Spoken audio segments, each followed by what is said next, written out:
Missed an episode of your favorite podcast? Choose from over a decade of content in our archives, not just the latest episode. All free at GCNlive.com.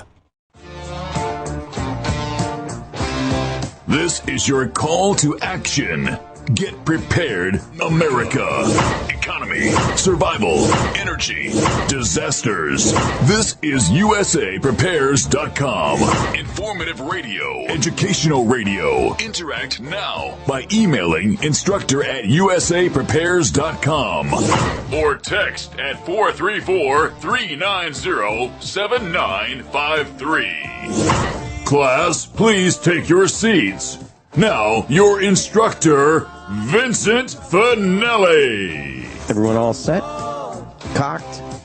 Locked? There we go. Your dial set correctly to USA Prepares. Today is going to be a very disconcerting broadcast. We're going to be talking about something that's quite frightening. I believe this is real. And we're not here to frighten you.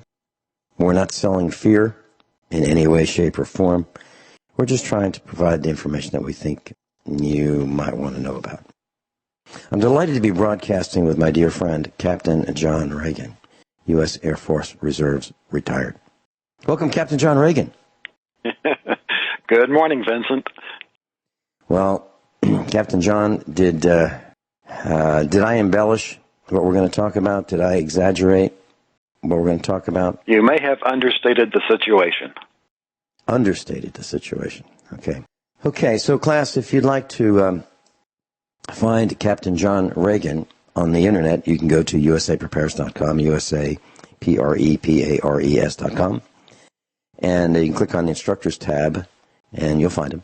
There's a link to his website, which is thefinancialstateoftheunion.com, and you got a shortened version, EZE33.org. Is that right? That's right. The news tab there will get you right in the same place. Mm-hmm. Okay, either way will get you there. We got 3 ways to go.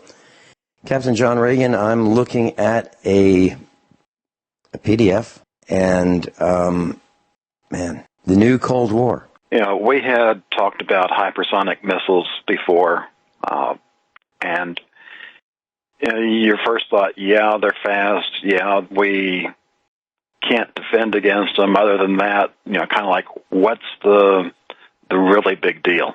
And then a couple of days ago, I got an email, actually from the financial side of things, one of those companies wanting to sell their investment advice. And it had to do with hypersonic missiles. And I'm, not saying anything about their advice is probably good, but that's not what we're here for. The things that they brought out about hypersonic missiles just floored me. And that's when the light came on. And, wow, this is a bigger game changer than nuclear weapons. And that might even be an understatement. So how fast is fast? These missiles travel 5 miles per second. You can't even stand up to go to your car in a second, and this thing's gone 5 miles. We can't even really imagine, long distances. Commonly we use the New York to Los Angeles distance, which is about 3,000 miles. And if you've ever done a road trip like that, it takes you a while. And even if you've flown coast to coast on a passenger jet nonstop, it's going to take you about 5 hours. Now, if you're fortunate enough to be on one of those nice supersonic fighters, you can cut that in half, make it across the country in 2.5 hours. These missiles would make it across the country in 12 minutes. Now, even if these things were easily detectable and you could plan where they were going, that's not much time. When you're dealing in the nuclear world, if a missile's launched from across the world, you have about 30 minutes. So that gives you time to detect the launch, verify it, get the trajectory. These are ballistic missiles, which means that they don't change course. It's like when you fire a weapon, once that bullet leaves, everything now is pretty much based on speed and gravity and a little bit for wind. Other than that, it doesn't go around corners like it does in the cartoons. So with ballistic missiles, you at least have some chance of trying to defend against it with another missile. And even at those speeds, it's not easy to do. When I was at the Pentagon, I was well aware of the Russian subs that were off our coast. If they launched a missile from there, that cuts the time down to 15 to 20 minutes between their launch and the time that the Pentagon's not there anymore.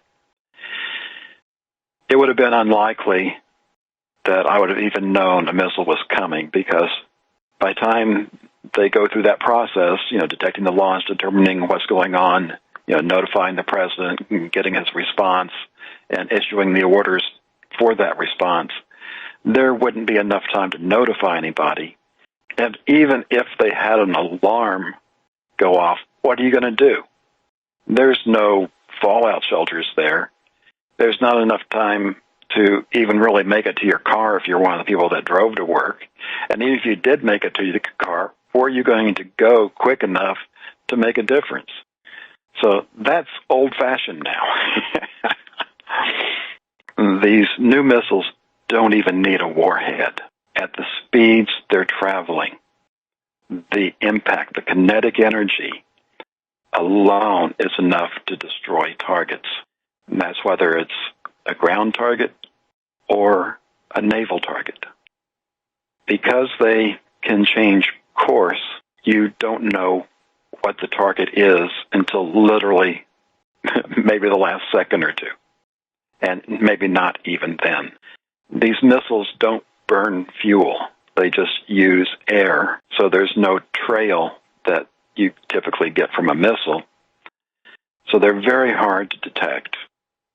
So what do you do about these missiles? About all you can do is build some of your own, so that if you're ever attacked, you can retaliate. But it's very disconcerting. You look at what has made America strong in the seas has been, going back before World War II was our battleships. With World War II and air power came into play, our aircraft carriers basically make a floating airfield where they can go anywhere and project our air power wherever we want in the world. And these carriers are really floating cities. Between the crew and the crew, it's close to 6,000 people on one of these.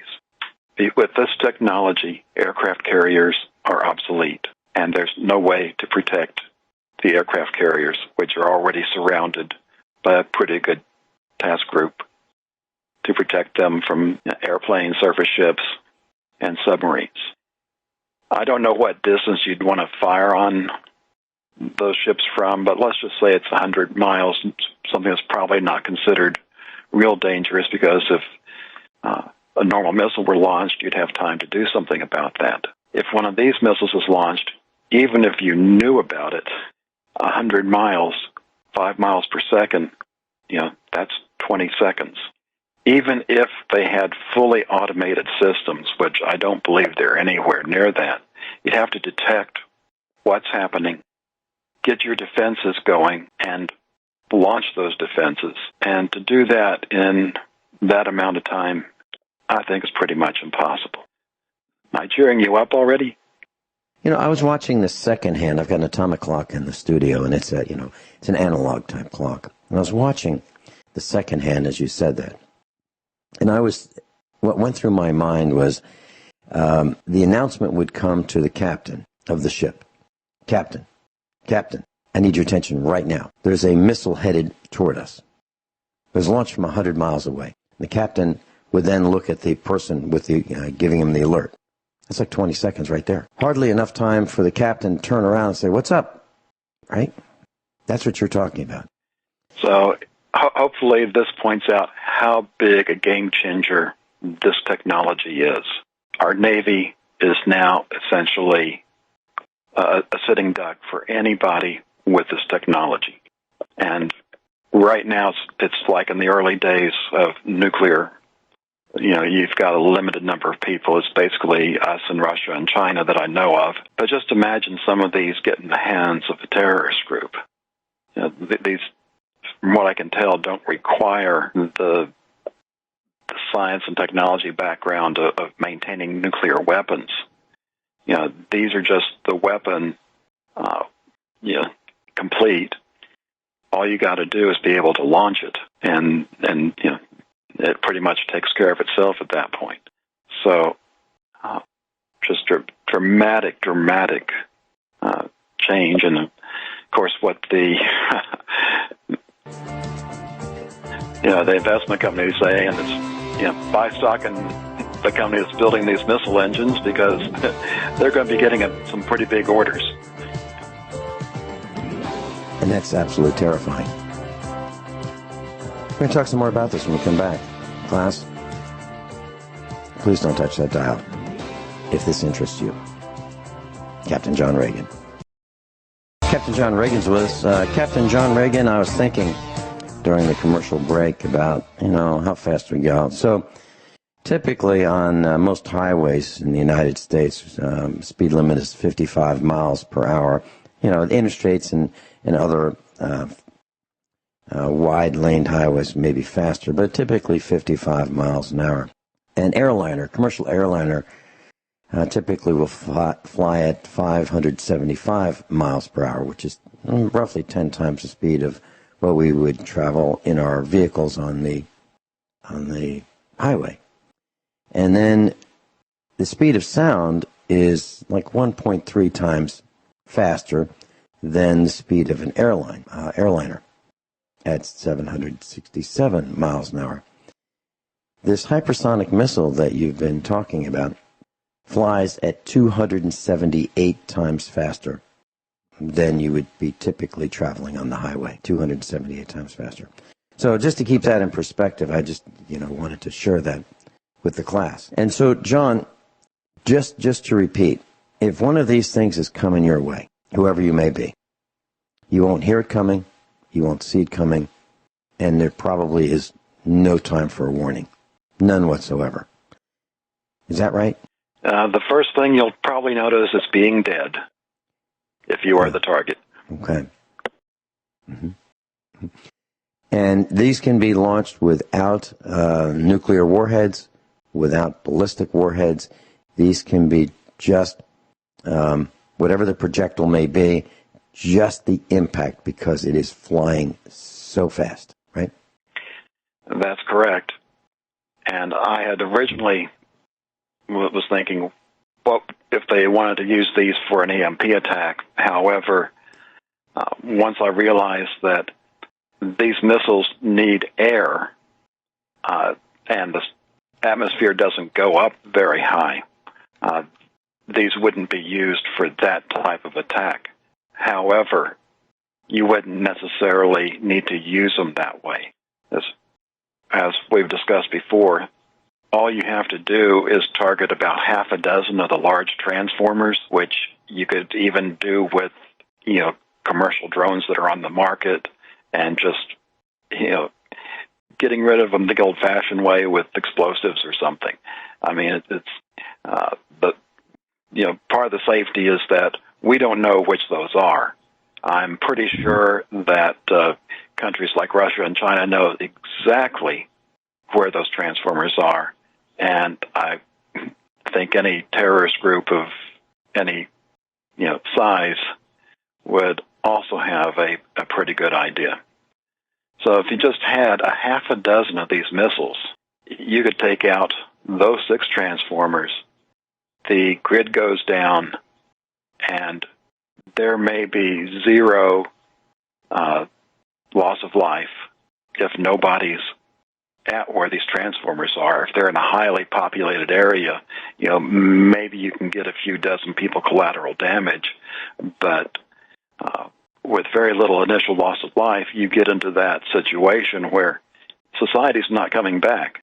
And there's, even if they have some kind of security around these transformers because they're so critical, like to sense if drones are coming, and have armed guards ready to shoot down any drones.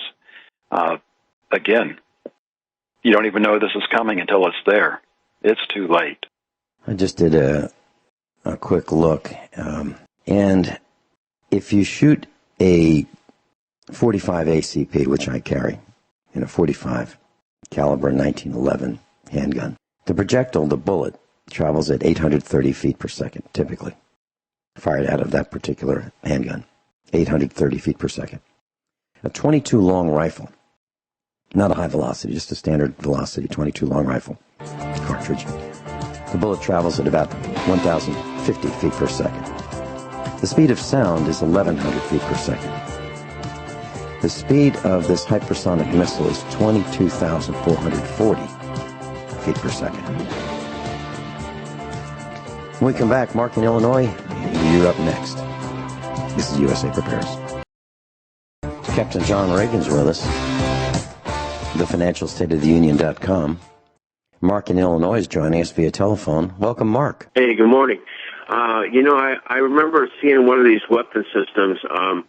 I didn't see it personally. I remember seeing a document about it in 2010. It was called the Dongfang Chinese missile system, where back in 2010, these missiles were moving like Mach 7. But, the Russians developed scalar energetic technology.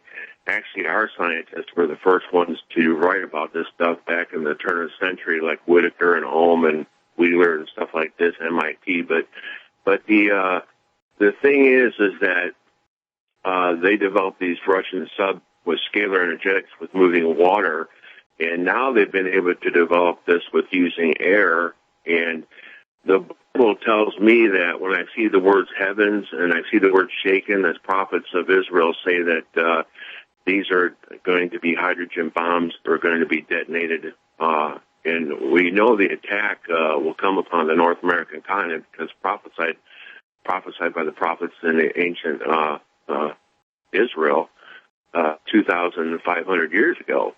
So, I believe a Pearl Harbor attack 2 from outer space is what's coming, and not necessarily. It could be these weapon systems could be put on a ship, any type of ship, other than a military ship, if they could support the platform for this launching. But what do you think about all that? Yeah, I would agree with you. About the only thing that's faster than these weapons are lasers and particle beam type weapons. But even those, if you don't know what's coming, you target and respond. And from what I've seen of like these high-powered lasers, it still needs a little time to burn through the skin of the missile to destroy it. So between working on a missile that's changing course, going very fast, very hard to defend against these. And this is just technology that we readily know about. It's like you say, before World War II, we had Tesla, we had Rife working with energy-type technology, and so much of that is classified and kept away from us. But there's these are definitely game changers, and even there's just thinking about when they're used, you may not even know who used them against you, and if you don't know that, then whom would you retaliate against? Well, the American aircraft carriers, do the aircraft carriers have scalar shields on them? Not that I'm aware of. I mean, maybe some of them do, but not all of them do? That's the trick. We don't know exactly what technology is out there. But, whether these would penetrate...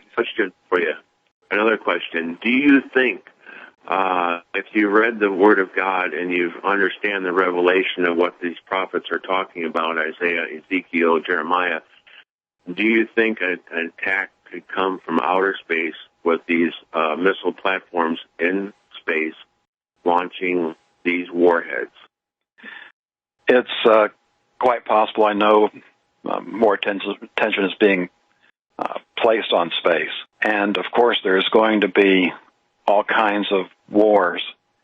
But what I discovered when I was preparing for the last Hear the Watchman conference, I was in Matthew, where it talks about, when you see the abomination that causes desolation standing in the holy place, flee to the hills. And it struck me that is exactly the same type of advice we give if you witness a nuclear detonation. And while we do have technology today that would let us see these things from afar, if you're out working in the field or on your rooftop, you're probably not watching that type of technology. So if you can see it, it's probably something along the lines of the mushroom cloud that we typically see from those types of weapons. So I don't believe we would see what we consider World War III before that, which is actually occurring at the end of the 7 weeks. Does that help a little? You talked about, I don't know if you said this, but you're familiar with the Russian Spetsnaz, with their forces, their terrorist forces, in our country, probably. Undoubtedly there's people inside, and in any kind of modern society, small groups or even just individuals can create big havoc, like we were talking about. These hypersonic missiles could be used to take out those half a dozen transformers. Well, you don't even need that. If it's with a few of 6 people, you could at the same time find ways of taking out those transformers. So if a country wanted to do that to us, it's not like it's something that's really difficult to do. And the result is devastating. If you look at the word heavens and shaking, wherever you see these words, heavens and shaking, in the scriptures, bottom line is to break it down in the Hebrew. It means it's talking about nuclear fission. It's actually talking about hydrogen bombs. And that's the weapon that the Russians said in 1953, August 20th. The Russians told us that they would use these warheads upon America.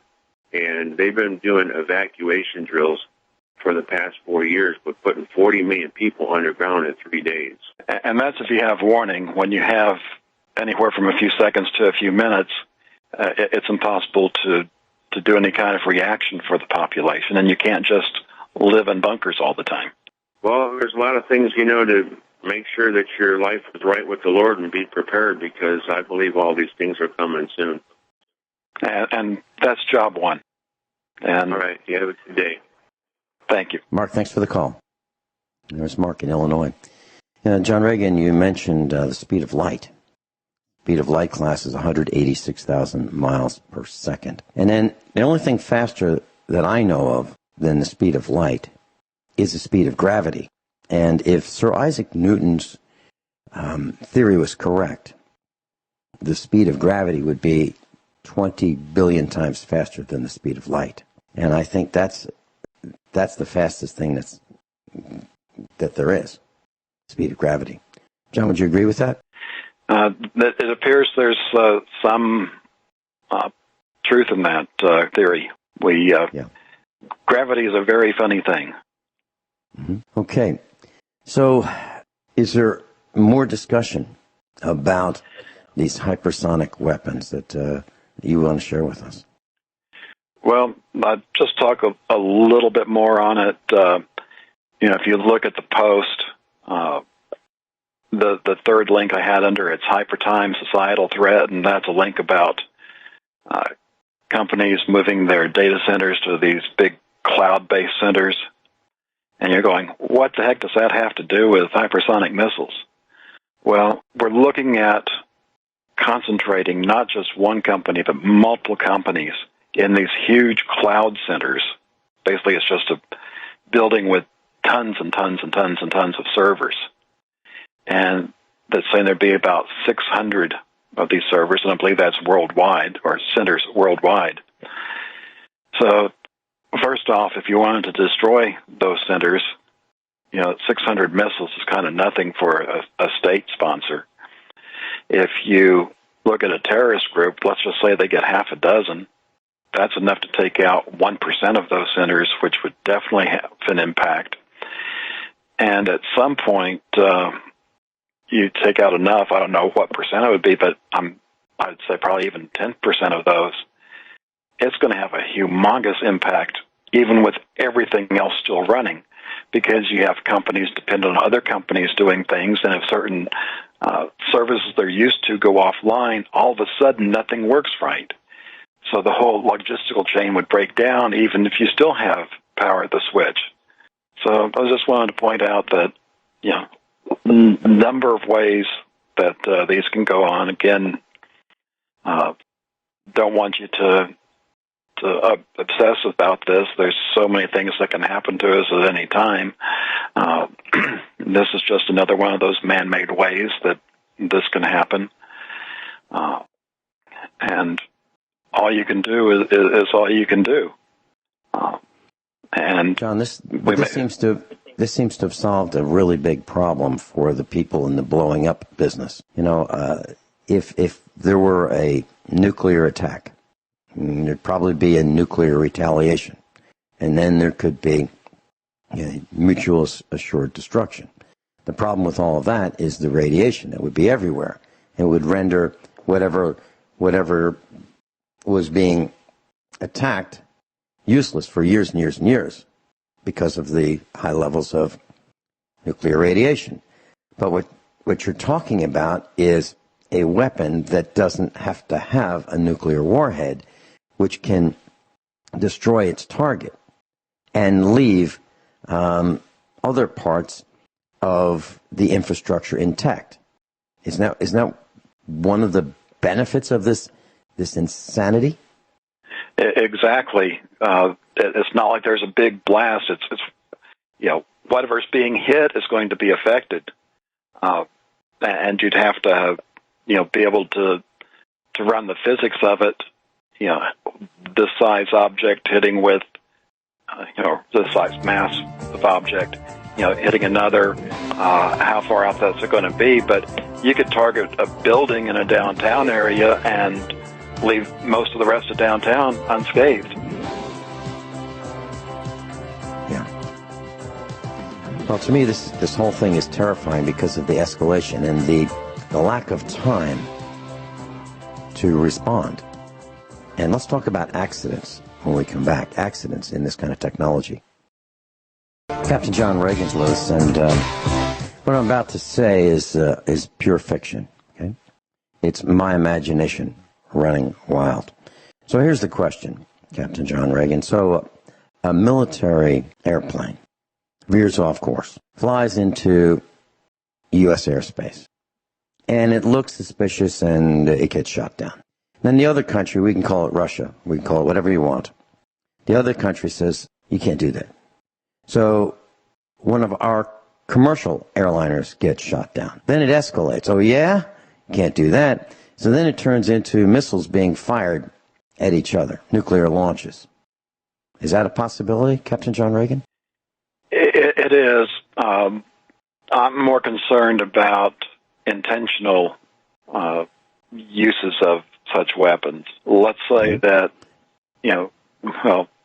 China doesn't really care for us that much. They'd love to get our money, but, the U.S. is kind of pain in the butt because the United States thinks that they run everything and are entitled to that. Well, let's say the Chinese wanted to bring us down a few notches, and think about how easy it is to get tons and tons of illegal drugs smuggled into the country. What would it take to smuggle a few of these in? Or, like the caller said, you can put these on a freighter, much like you could a nuke, and it takes even less to launch one of these than the other missiles from what I'm reading. And what difference does a few miles make to these things? We've talked about electrical grid as a target, but there's other fine pieces of infrastructure like dams, some of which are having enough problems on their own. But think of some of the bigger hydroelectric dams. and you have a few of these missiles, you take those out, you might get, thousands of or tens of thousands of people downstream dead from the water. But now you've got the problem, the lack of electricity that the dams are producing, the water supply, which, especially in the southwest United States, you took away that water supply. Now the carrying capacity of that land gets pretty close to zero. And now you've got millions of people that have to be relocated. So there's all kinds of thoughts you can do on this. I don't know how small the technology can be made, but you don't necessarily need something really big to really inflict a lot of damage. When I was at the Pentagon, I noticed that there's basically 6 major bridges going across the Potomac, and just an ordinary terrorist team with high explosives could muck all those up. So again, with another half dozen missiles that don't even have to be that big, because bridges are not as hardened to target as, say, a big dam is. You take out half a dozen bridges, not only have you cut the north-south main corridor for commerce, so many people live in Virginia and need to get to D.C. on the other side of the Potomac to go to work, and vice versa, including the Pentagon. People live in Maryland coming to the Pentagon, and you sever that. Just the federal government, which is supposed to be taking care of things, would be in a big mess. As you were talking about this, I was thinking, when you mentioned dams, I was thinking about the Hoover Dam. So here's where we're going with this. The Hoover Dam, when it was constructed, used 3.25 million cubic yards of concrete in the Hoover Dam. 3.25 million cubic yards. The composition of concrete is about 26% sand, 41% gravel, and 16% cement. Last time we talked, John Regan, you were talking about the shortage of sand. Now, the question then becomes, if the Hoover Dam was destroyed, would we have enough sand to rebuild the Hoover Dam if it was taken out by one of these hypersonic weapons? What do you think? I'm sure there'd be enough to do that. We're talking about societal needs, not just big infrastructure. Okay. Captain John Regan's with us. What are we going to talk about when we come back? Working that during the break. All right. Surprise, Glass. We'll be right back. Everyone all set, cocked, locked. Hour number 2 of the USA Prepares. Captain John Regan's with us. Captain John, a quick question. In your neck of the woods, have you seen a reduction in inventory of items in the food store? So, for example, where you used to have where you could, if you wanted to, you go to Aldi, A-L-D-I, where I like to shop for some of our long-term storage items like cans of pasta sauce and that kind of thing, as well as vegetables and fruit. But have you noticed that there is less inventory on the shelf? So if you look at the pasta or spaghetti sauce in jars, they used to have 20 cases or 30 cases. Now there's just maybe 6. Have you noticed that in your neck of the woods, Texas? Well, I've noticed some. A lot of this, you don't know what's behind the front unless you look. But there's also cases where they're actually out of some items. For example, I've been using the Kroger dishwasher gel, and I went to pick some up, and my store didn't have any of the Kroger brand. Yes, there's the inventory isn't quite where it used to be, and of course, the less inventory you have on hand, you save money as long as you don't run out and miss out on sales. It's a nice big game. That's why they got computer programs to try to figure that out for them. Yeah. Well, what I'm seeing is fewer cases of whatever it is we're looking to buy. I'll say to our son, if he goes food shopping, I'll say, I know, you can't buy just one, right? And if he wants to try something, he'll get a case of it, like 12, to try it, just to make sure he likes it. and sometimes I'll say to him, there are other people that like that too, so make sure that you leave some. And, I'm kind of joking with them, but what the reality is, I am seeing the coffee choices at Walmart. They're fewer.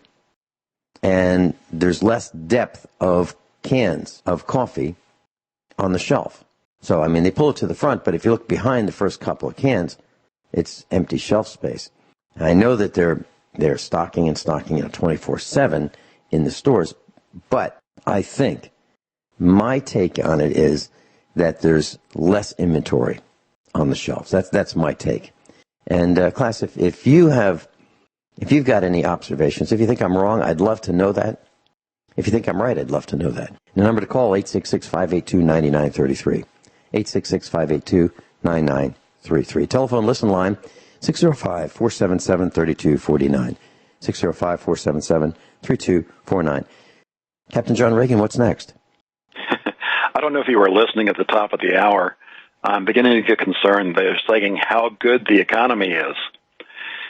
I just want to remind everybody that back in 2008, in fact, I think it was just a few days before the crash, that somebody in Washington said the economy is fundamentally sound. So sleep tight. You're talking about 1929 October. Is that what you're saying? Well, that quote was from 2008. If we can dig out some from 2009, saying how stocks at a permanent high, all kinds of things that are reminiscent of that as well. Yeah. Well, back in there were many quotes about the first Great Depression in like 1929 about the fundamentals of the market were just great, and there's no reason why this prosperity won't continue. We're talking about people in Washington. We're talking about people in New York, bankers. We're talking about people who are supposed to know about economics. They got it wrong. So many of them got it wrong. Absolutely wrong. And, then when the crash happened, it was, this isn't going to last. It lasted until World War II. And I talked to my parents about this, and I said, so, Mom, Dad, what was it? What was it that ended the Great Depression? They didn't really put a handle on it. Well, it was World War II. Everybody got a chance to be employed during the Great War. Men, women, everybody. Yeah. Okay, John. And what's next? Well, I don't know if you want to, just while we're talking about the economy and finances, and of course, there's things we can't put exact dates onto, but we're at a point where the crisis for the federal government is going to be so bad, and it's going to happen in less than 10 years. It's impossible to get that far. When you look at the national debt, the current level, and we're now at the point where we're reaching going into debt at least another $1 trillion every year, and you add on the interest rates increasing and returning to a more normal rate, it's really another recipe for disaster. If you look at the history of the debt, it doubles roughly every 8 years. So to go from the $20 trillion, which is now a couple of years ago, to $40 trillion, that's 8 years, which is roughly the 2025 time frame, which is right around the corner. The bad news is we don't have to wait for the doubles for these other problems to get here. If you look at the amount of income that the government has, first off, we're now at the point where the Social Security Medicare income doesn't even cover Social Security and Medicare. So they're having to dip into the so-called trust funds, which means that accelerates debt owed to the public because, the government spent that debt long ago. They hide the fact that the government's as in debt as it is by calling, the debt to the public is only so much, when in fact, in order to get the cash to pay the promises for Social Security and Medicare that's in those IOUs, they have to sell more debt to the public. So it doesn't raise the debt level, but sooner or later you get to the point where all of that is 100%, owed to the public. And when you follow the higher interest rates, and since most of the government debt is financed on shorter term, as soon as that's rolled over, they get rolled over into higher rates. we quickly reach the point where we'll have more in interest on the debt, which has to be paid, because if you don't pay that, then nobody's going to buy debt. More interest on the debt than the total of income taxes from the personal and corporate sides. So you can't even, it's like you need a credit card to pay your credit card. You've run out. And that's not spending anything else. Nothing for military, nothing for food stamps, nothing for payroll, nothing for nothing. Only interest on the debt. And, you don't even have to get to that point before it starts having profound effects. And it may not happen during this presidential term, but for sure, whoever's president next term, Trump or not, I see some pretty nasty things coming.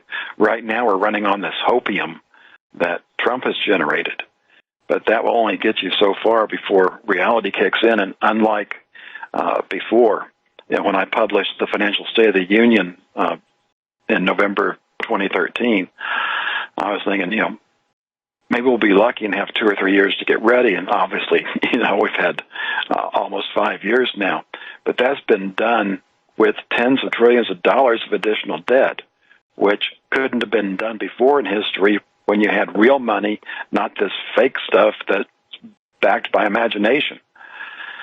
But when you get to the point where even the fake stuff is too expensive, and like I say, you have to have all your income going to paying interest, that's a breaking point of the system. And the rest, that's just the government. The rest of the country's not far behind either. A total of $70 trillion, including the $20 trillion that the federal government's in debt, doesn't even count the unfunded liabilities. We're stretched real thin, and total for the world's approaching almost $250 quadrillion. 247 was the last number I saw. $247 trillion of debt. That doesn't count all the promises for pension funds, Social Security, and Medicare type programs around the world. And just for the U.S., the Social Security and Medicare promises are over $200 trillion by themselves. Again, that's not the amount of money that's going to take to fix the problem or it's promised. That's what we would have to invest today, earning at least 4% interest in order to meet those promises, assuming all the other assumptions are correct. So anybody that wants to tell you the economy is doing great, we're going to grow and be prosperous, they are either ignorant of what the situation is or they're lying straight through their teeth. And given that it's coming out of D.C., I'd opt for the latter. Vincent? I guess now's a good time to teach our class about the rule of 72. Class, this is a simple way for you to determine how long it takes for an investment to double. Okay? The number 72 is critical in this little example. So, for example, if you divide 72 by the annual rate of return that you're expecting, the number you get is the number of years that it takes for that investment to double. So very simply stated, let's say you want to know how long it will take for your money to double at a 10% interest rate. Well, you divide 72 by 10, and that'll yield 7.2 years. Okay, so how long does it take at 5% interest rate? You divide the number 72 by 5, and you get 14.4 years. So the number 72 is that constant, and you can change the interest rate. You don't divide by the percent. You take the percent as a whole number. 10% you would be dividing by 10. We'll be right back. Class Captain John Regan's with us, and the reason I mentioned the rule of 72 is because Captain John Regan mentioned 8 years. And if you want to know at what rate of what percent is applied to double in 8 years, you can simply take 72, that same constant, divide it by 8, and you'll get 9. 9 what? 9%. So an investment or debt or whatever it is at 9% per year will double in 8 years. That's why I mentioned that. Captain John, that's something that you learned very long ago, right? A long time ago in a galaxy far, far away. Yeah. Yeah. Did I say it correctly? Yes, you did. Okay. All right. What's next? Well, before we run out of time, I do want to touch on what's a big part of today's post, and the section is called Cancer Has to Eat. And I came across a couple of things a week or so ago that I'm glad I've had time to calm down since, because I was livid about what I found out. My mother died as a result of cancer of the uterus. And she died back in early 91, just a couple of months before I met Becky, so she never had a chance to meet either of my parents. That was the closest she got. Missed it by 2 months. With what I've learned here, it's so darn disgusting, and when you see the money and the games that are played with the cancer industry, it might get you upset as well. And I guess to do the proper thing, since we live in such a free country, I'm not a doctor, nor do I play one on TV.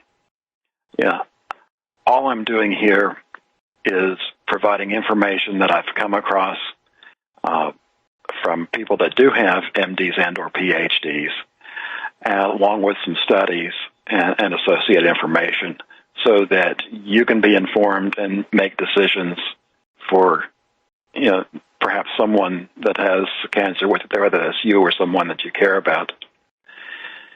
One of these videos I came across was from Dr. Tennant, who I've talked about, and I can't share it because this came through his email. It's a private video that requires a password, and I don't have permission to share that. Some of the information in the video I haven't had time to go back and pull out, but some of it's old enough and public-type information that I can easily relate to that will give you some background on cancer. But besides that, the second part, under the glutamine section, the first thing's a video where Dr. Berg interviews Professor Seyfried. Professor Seyfried works at a well-known university, and he gets in on the metabolism of cancer. And by the time that video is over, I was already on the edge. He's having to try to, crowdfund a study because there's a substance that is basically an amino acid that was first manufactured in the late 50s that can shut off one of the pathways, or the major pathway for cancer to feed itself. Now, I want to caution anybody from trying to do this on your own. I did find the substance online. It's fairly inexpensive, especially when you consider, what cancer treatments go for. But this interferes with glutamine, and there are other processes in your body that require that. So you have to be very, very careful using this. There are a few places in the world that is working with it. One of them happens to be a clinic in Turkey that's working with certain stage 4 cancers. As far as I know, in the United States, there's nothing.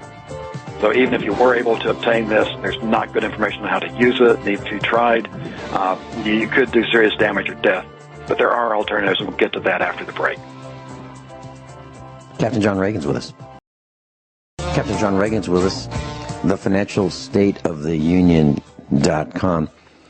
John, you always bring up such interesting information. It's just a delight to broadcast with you. Sometimes it's quite frightening, but it is It's always informative, and you think about things that hardly anyone thinks about, let alone talks about. Please continue. Well, I had learned some time ago, cancer, loves sugar. And be more specific, it's glucose. So if you go to your doctor and, talk about, cancer loves sugar, well, the doctor's just going to look at it and you say, well, yeah, so what? I mean, your entire body runs on glucose. Well, the flip side of that story is, that's true. But normal cells can also run on ketones. So when you burn up your store of carbohydrates in a normal metabolism, your body would start using up your fat. And in today's society where we're eating all the time, eating too much, we never get a chance to use that, so we're strictly running off the carbs. So we're always having blood sugar in higher levels. Nearly a year ago when I first found out mine, my A1C was 12.8, which translates into an average blood sugar of over 300. So that's very, very fertile ground for cancer. Normal fasting blood sugar, because you're never going to go to zero. Your body is always going to produce some, just to keep things working right. But if you're between 70 and 100, that's a great fasting blood sugar. Below 70, you get into problems because you have low blood sugar. So you never totally get out of it, but if you go on a ketogenic type diet where your body's now burning more fat, you'll lower those levels back into those lower ranges, which makes it more difficult for the cancer to eat.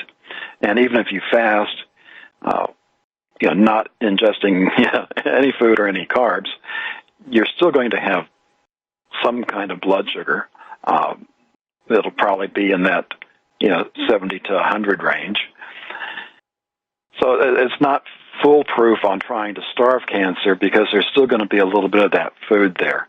And I've also read studies where, cancer in conjunction, the cancer's treatment, whether it's, chemo, radiation in conjunction with the ketogenic diet, has very good results because it helps it work better because it helps starve the cancer a bit. Well, what I found out with this video Dr. Berg did is the other half of the story.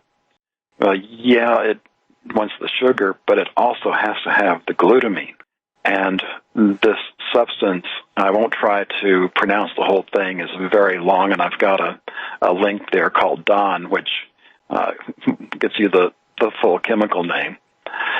How DON blocks this, which is required in the process for the cancer to metabolize these products in order to feed itself. And if you block that, the cancer, doesn't have any choice but to die. If you don't eat, eventually you're going to die. That applies to cancer too. So if you do both of these things, you have a nice ketogenic type diet, or if you're in really bad shape, and again, stress you for any kind of extended fast, you really prefer to do that under a doctor's care. But sometimes people get desperate too. So you starve the sugar side as much as you can. You block the glutamine side, and I would be surprised that this wouldn't handle a lot of the problems. But you're not going to see any studies on this. And nobody's going to be, pushing for this type of treatment. Because you look at the diet side of it, whether it's ketogenic, well, especially the ketogenic side, how much money does doctor or pharmaceutical companies make from a ketogenic diet? That's a big fat zero. And even if you have to have an extended fast, that only costs a few $1,000s to go to a fasting center, and compare that to the tens of thousands to millions of dollars for cancer treatment. Not a lot of money in that either. This DON, which was first created, like I say, late 50s, and it's not mass produced, and even the not mass produced part of it still pretty darn cheap. You can, I found it easily online. I didn't read further to see if the general public can order from this chemical house or not. The point being, the stuff is out there. It's not expensive. So what company is going to spend millions of dollars for a study when they can't make anything off of it? So that's why I was, livid. Nothing's going anywhere on this. Like I say, the doctor's trying to crowdsource getting some studies done. But, when you've lost somebody to cancer and realize that it looks like the tools have been there all along, it just kind of ticked me off a little, if you know what I mean. I surely do. So the big companies are getting bigger, the lies are getting bigger, the little people are getting starved. Employment numbers are, they're looking great. Really? John, do you believe the employment numbers are real? Well, I'll read the results in a day or two. I don't bother diving into the reports anymore. Typically what you'll see is first off, you have to keep in mind, these are seasonally adjusted numbers. So they're faked on the seasonal adjustment to begin with. But even when you drill down into the actual numbers, you'll tend to find that what happens, and this started under Obama, I haven't seen it change under Trump, you gain more temp jobs than full-time. In fact, sometimes you lose full-time jobs. So those temp or those part-time jobs count as employment, so therefore your unemployment rate goes down. Plus, you take people out of the workforce. Now they've started adding some of those back in. But if you take millions and millions of people out of the workforce, they're not even in the calculation, then of course you get a lower unemployment figure. It's basically called How to Lie with Statistics. I'm looking out the window right now at this brown stuff that used to be grass in the field right outside the studio at USA Prepares, right here at the farm in Missouri. And I know that when I walk on it, dust comes up. It's all brown. The grass is absolutely dead. But I could probably say, seasonally adjusted, we are doing really well. And that's what you're talking about. You're talking about lying with numbers. I mean, it's an outrage. It's hard enough to get good numbers just doing, surveys of things, asking the question the right way, getting the right data, assuming the data's clean. Even if all of that's good, you have hard enough times coming up with good analysis. But when you start adding in all these other adjustments, and it gets even worse on the GDP side of things, it's kind of like, the guy going in for an accounting interview. People come in, you have to ask them a question, what's 2 + 2? And you tell them 4, and this one guy comes in, you ask them the same question, what's 2 + 2? So he looks around, closes the door, what do you want it to be? I mean, that's essentially what it is. Right. And I was thinking, as you were saying that back in the 1950s and the 60s, Americans used to have steak, once or twice a week. And that was in the food basket, determining, how much has the food basket increased in price. Well, if I remember correctly, I read an article saying that, we took steak out because Americans don't eat steak very much anymore. So there's an equivalent, and it's like ground steak, and that's called hamburger. So take out the steak, put in the hamburger, and the food basket price hasn't changed all that much because we substituted hamburger for steak. Do you remember reading things like that too? And then, that's too expensive, so we're going to do ground chicken, and that's too expensive. Let's go for the ground crickets. It's crazy. What's even crazier than that, at least they're substituting something. But on the GDP side of things, they'll make these hedonistic adjustments. Like you've got a brand new TV set this year that's got a button with an additional function on it that a lot of people won't even use. Now this TV set costs less than the last year's model, but they'll say that it's worth more because of this additional function. So ta-da, we've got improving GDP. I get one of these Sam's Club flyers where they have items on sale at Sam's Club. I could have sworn that I saw, well, it wasn't Sam's Club, maybe it was the Chinese factory outlet, Walmart, a 50-inch television, shipping included. You could only buy it on the online, $199. Now, I'm not suggesting that you go out and buy one of these TVs, but what I am saying is that used to be pretty expensive 10 years ago. Flat screen, that's when everybody wanted to dump their CRT TVs to get flat screens. That's kind of like what you're talking about. You're talking about, well, and most of the TVs, if not almost all of them, are smart TVs right now, where they can watch what you're watching, they can watch you watch what you're watching, and they can listen to you watch what you're watching. And they can eat. John, have you read the stories about how Google is involved in kind of really monitoring us by, maybe I'm wrong, maybe it's Google and Facebook or Facebook about sending a signal through your smartphone to your TV to help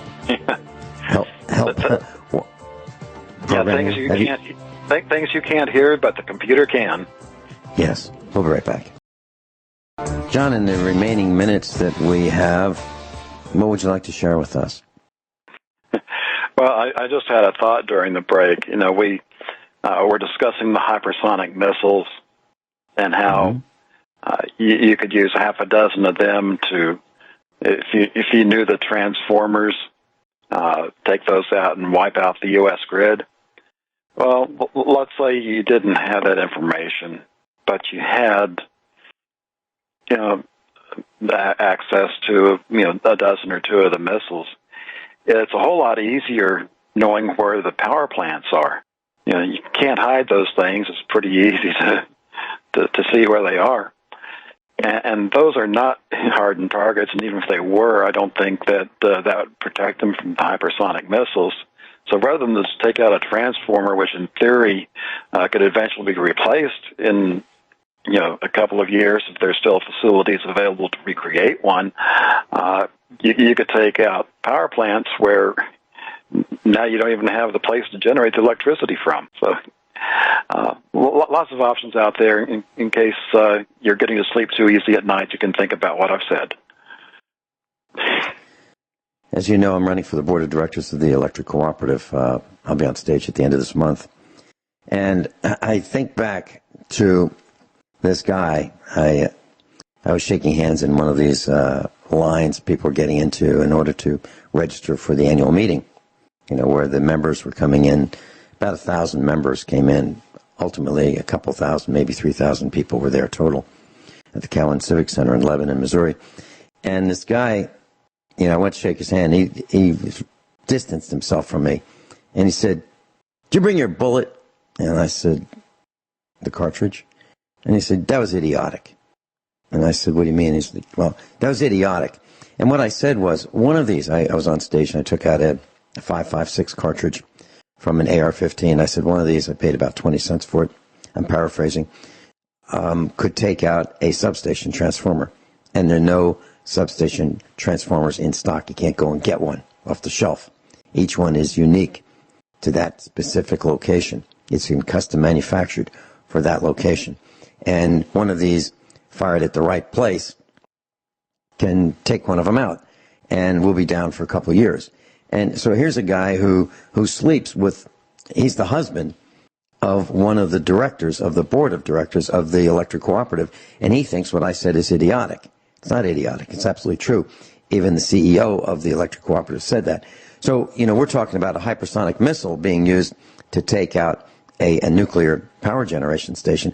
Well, a 20-cent cartridge from a rifle could take out a substation. Now, of course, I won't say how to do it, but yes, it's absolutely true. So we are vulnerable, and the more we depend on electronics, the more vulnerable we are.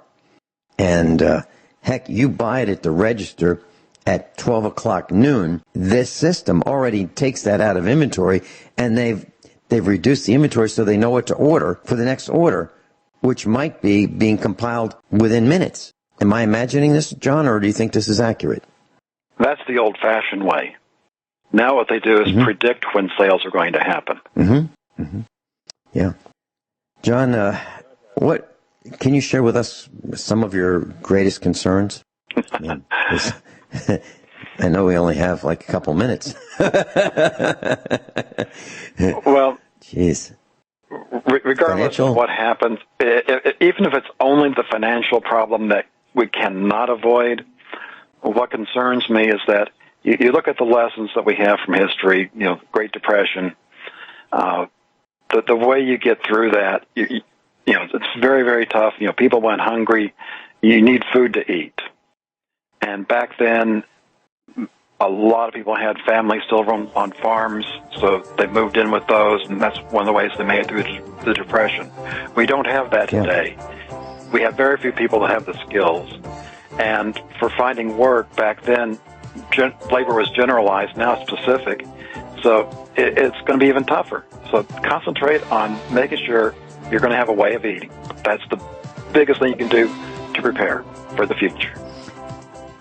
I agree with that. And even farmers are having a tough time growing. We really are. Because it takes water. And if we have a drought, it's really tough to do. Captain John Regan, thanks so much for being with us. Class, above all, honesty and integrity. What happens next is up to you.